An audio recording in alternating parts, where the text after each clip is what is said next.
নমস্কার বন্ধুরা, চ্যাটার্জিস কিচেনে সকলকে স্বাগত। আজকে দেখতে পাচ্ছেন কুমড়ো আর আলু নিয়েছি। এই কুমড়ো আলু দিয়ে একটা নিরামিষ সবজি বানানো হবে। আপনারা সবাই জানেন ছক্কা, এই কুমড়ো আর আলু দিয়ে ছক্কা বানাবো।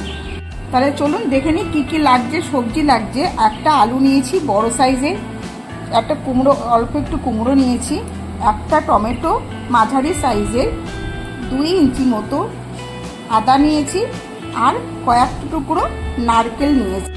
নারকেলের টুকরো, আদা আর টমেটো আলাদা আলাদা পেস্ট করে নেব। আলুটাকে ছুলে ডুমো ডুমো করে কেটে নেব।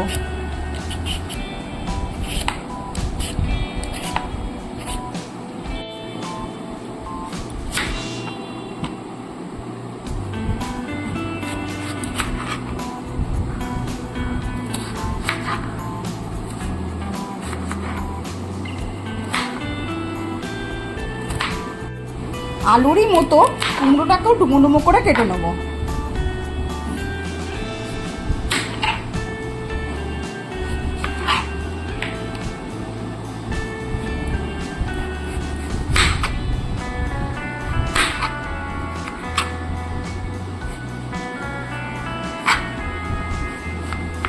টমেটোটা পেস্ট করার জন্য কেটে নিয়েছি। সর্ষের তেল দিয়ে দিচ্ছি। তেল না ছেটার জন্য একটু হলুদ গুঁড়ো দিলাম। তেল গরম হয়ে গেছে, কুমড়োগুলোকে আমি ভেজে নেব। হালকা ভাজবো না, ভালোভাবেই ভাজবো।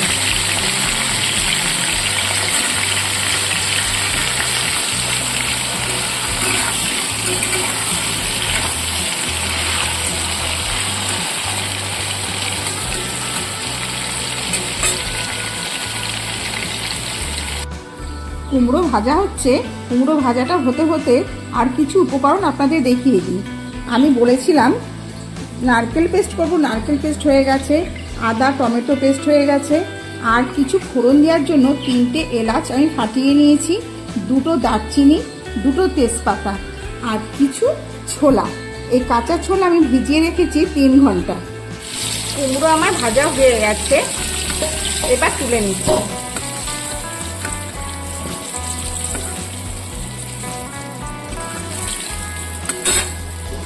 এবার আলুর টুকরোগুলো কুমড়োর মতোই ভেজে নেব।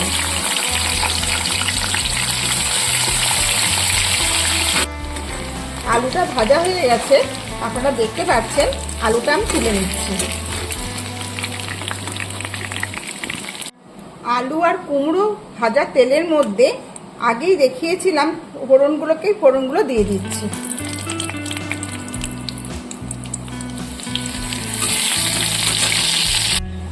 আর একটা শুকনো লঙ্কা দিয়ে দিলাম ফোড়নে। ফোড়নটা ভাজা হয়ে গেছে, গন্ধ বেরিয়ে পড়েছে। এইবারে ভাজা কুমড়ো আর আলুগুলো ছেড়ে দিচ্ছি।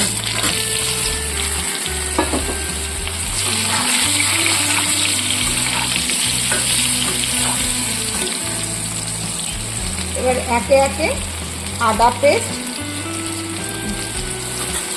নারকেল বাটা,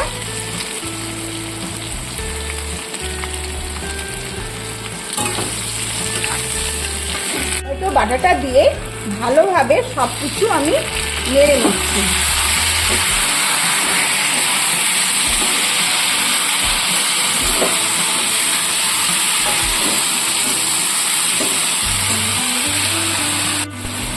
এবার একটু হলুদ গুঁড়ো,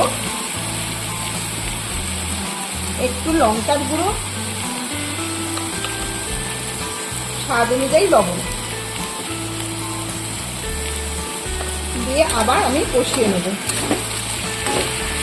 1 চামচ জিরের গুঁড়ো দিয়ে দিলাম। এবার আবার আমি ভালোভাবে কষিয়ে নেব।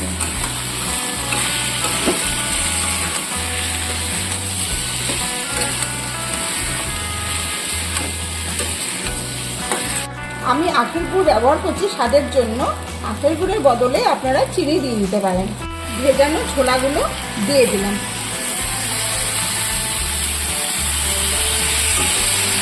দেখুন কি সুন্দর কষে এসছে, তেলটাও ছেড়ে এসছে।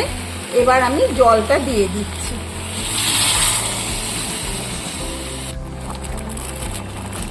জল না শুকনো পর্যন্ত অপেক্ষা করে নেব।